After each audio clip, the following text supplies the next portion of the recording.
I'm getting shot at by a vending machine. I have to kill a vending machine. After earning the 100% in Astrobot, which was a challenge at points, I don't care what anyone says, I jumped right into it, no way. I wanted to find something a tad bit easier and a little bit more straightforward to do. No, not that easy. Although, maybe. No, definitely not. So I started searching the PlayStation Store. As a dad, I really only care about one thing: price. Kids are expensive and I don't have a ton of money to be spending on games anymore. So I quickly found myself on the deals tab, and that's where I found it. Robocop Rogue City Unfinished Business. A game that's title's subtitle has a subtitle, usually an honor reserved for straight to DVD movies.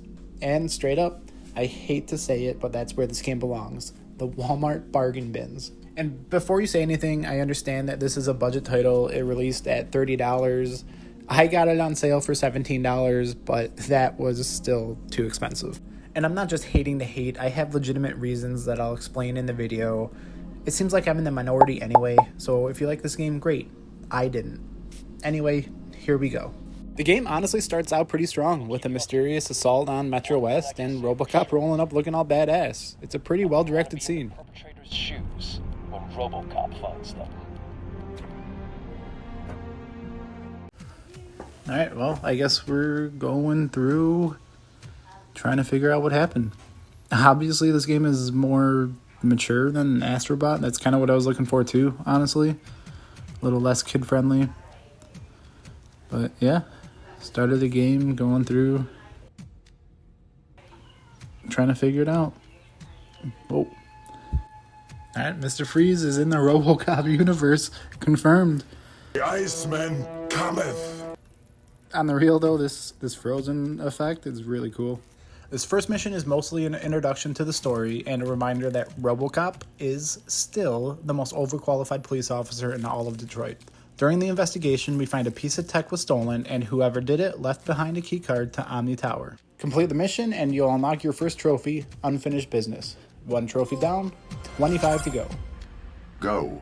Those mercenaries are my unfinished business. Oh, he said it. He said that thing. For some reason, I have like this unrational love for when characters say the name of the title of whatever they're in. Off to Omni Tower we go. Another awesome shot here of the building looming in the distance as Robocop drives towards it. And then he just casually drops an all-time one-liner. Surrender, or there will be trouble. You're going down! Trouble, then. The first real taste of combat. It's gloriously violent. The music starts to swell, and you feel like an unstoppable hero. With all of this and the amazing start to the game, the very, very well-directed cutscenes, good, mysterious story, I really, truly thought I was in for a gem. But this is also when my biggest issue with the game started to show itself. My gameplay might not show it well, but the frame rate is completely unacceptable. It drops frames everywhere, even when I'm not in combat, all throughout the game. There's other issues for sure, but this is by far the biggest one. I'll speak more on it later, but let's get some trophies first. After mowing down a bunch of thugs, the game introduces takedowns, special contextual moves Robocop can do to dispatch enemies quickly. They also look kinda cool. Use your first finisher and you unlock a trophy for it.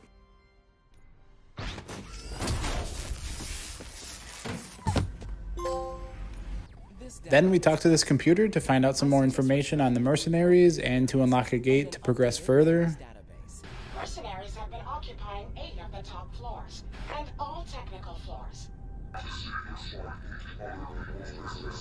We end up getting blown away and introduced to a new mysterious character that tells us to electrocute ourselves.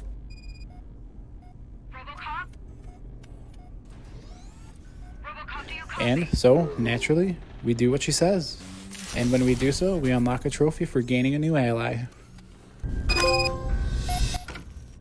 Back on our feet, we rescue some hostages and come across our #1 fan. He asked us a lot of questions to prove we're the real Robocop, because there's apparently a lot of fakes wandering around. And answering correctly unlocks the trophy part man, part machine, all correct. It is an honor to meet you. There is also a pretty bare bones skill system in the game. Feels pretty unnecessary, honestly. In the end, I put all my points into getting more damage, health, armor, and it really didn't feel like it did anything. At the end of the mission, Lion's Den, we jumped down a garbage chute in order to go up. Trust me, it just works. All of this just works. It's not, I'm not kidding. And we get a trophy for doing so. Welcome to hell.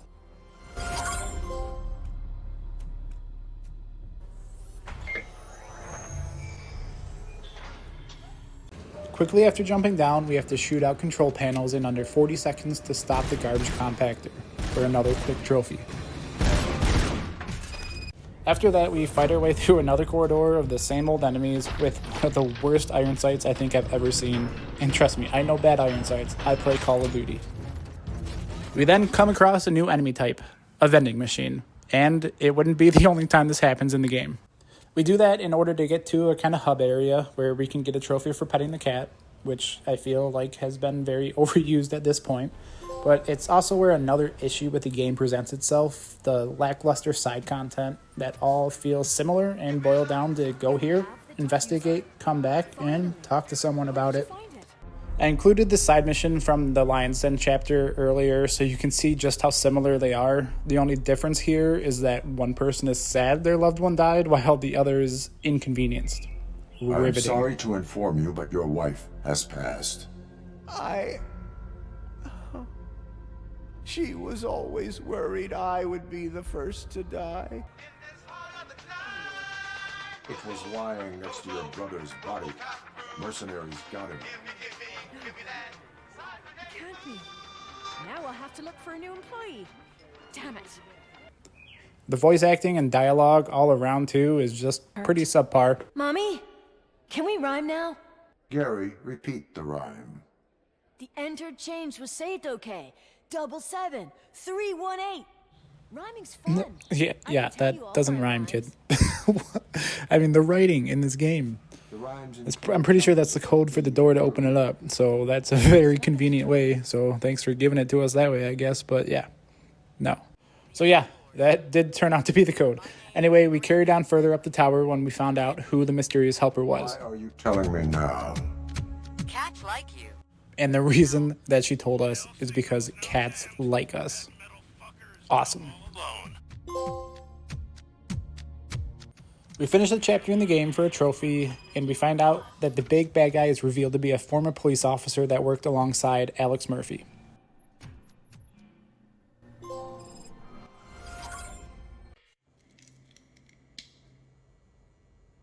The only thing I did then Cue was to comply with flashback. Priya's request.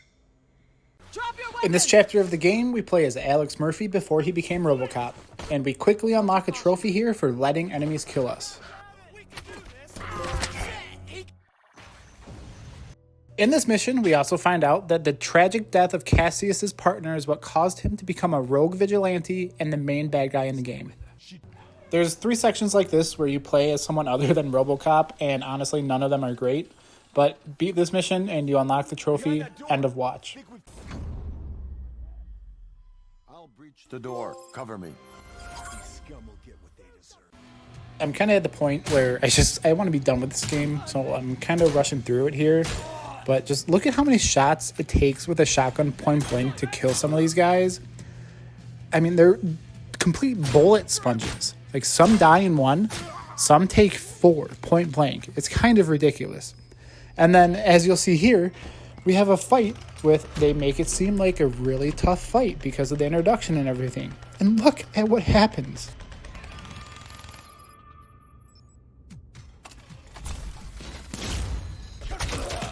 Oh, what? There's no way that just happened. Bro, he died in like 1 shot. Then here's the second time the guy just kind of glitched into the environment. I mean, the game's so inconsistent, it's laughable.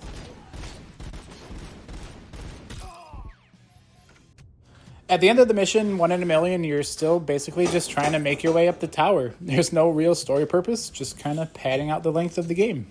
Anyway, here's the trophy for it.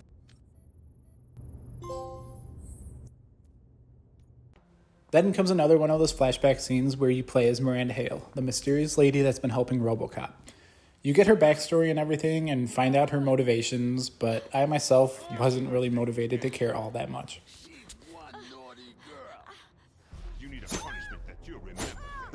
At the end of her mission, you find out that she's been working with our enemy, Cassius, because of what happened to her.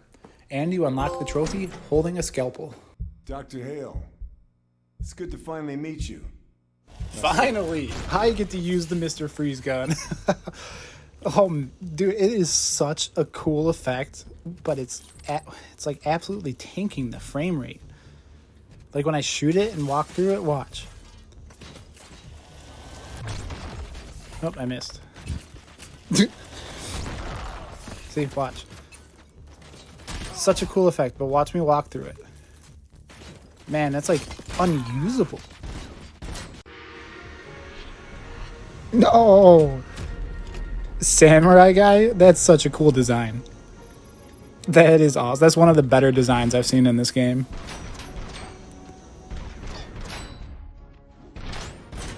Look at them. They're so cool. Yeah. Oh, it's a trophy? I guess picking up his weapon and killing someone else with it is a trophy. I'll take it. After fighting that pretty well-designed enemy, we have to go and basically be brutally honest with this kid's drawing for a trophy. Done. What do you think, Mr. Police Officer? This drawing lacks several details. Oh.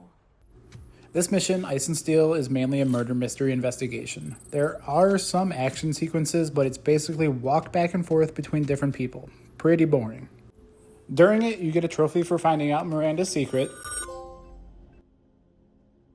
Then, once you solve it and complete the mission, Robocop walks into a trap and gets frozen. You then get a trophy, Cold Case.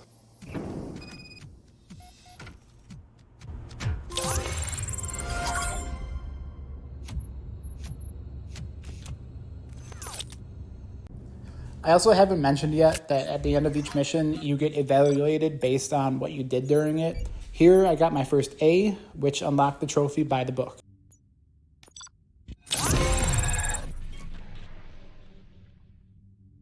After wrapping up Ice and Steel, we play as the last of the 3 alternate characters. This time, a lieutenant to Graves that betrays him. The side story was pretty pointless and was basically just to show how cutthroat Graves can be. Beat it and unlock the trophy, the bad guy. Next up was admittedly a pretty fun level where Miranda basically transfers Robocop's consciousness into an ED-209. We destroy everything on our path, but we actually take a tumble down some stairs, which turned out to be a trophy.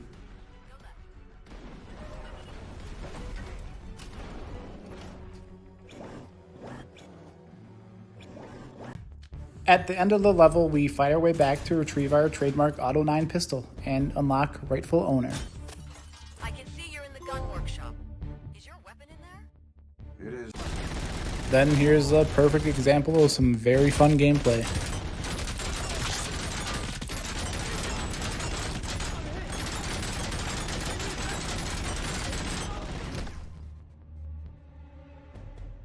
And back to the main story. We have to escort some people through a section filled with explosive gas that renders us unable to shoot. So we have to use whatever's at our disposal, including a garbage disposal, to defeat some enemies.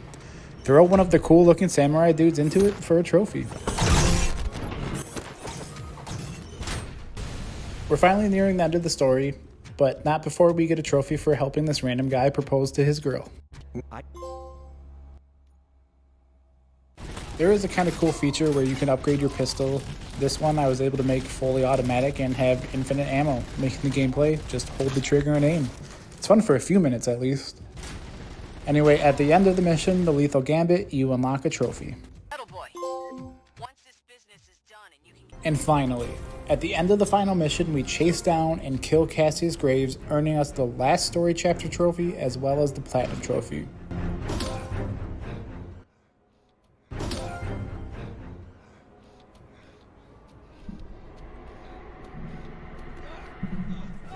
So there you have it, my second 100%. As you could tell, I wasn't a fan of the game at all, And it's mainly due to the myriad of technical issues, but also down to the lackluster story, dialogue, voice acting, and visuals. Like I pointed out at the beginning, it's highly rated on every storefront, so it could just be me. As I mentioned in my first video, I welcome any type of constructive criticism, good or bad. So if you have any, let me know down below. Thanks for watching.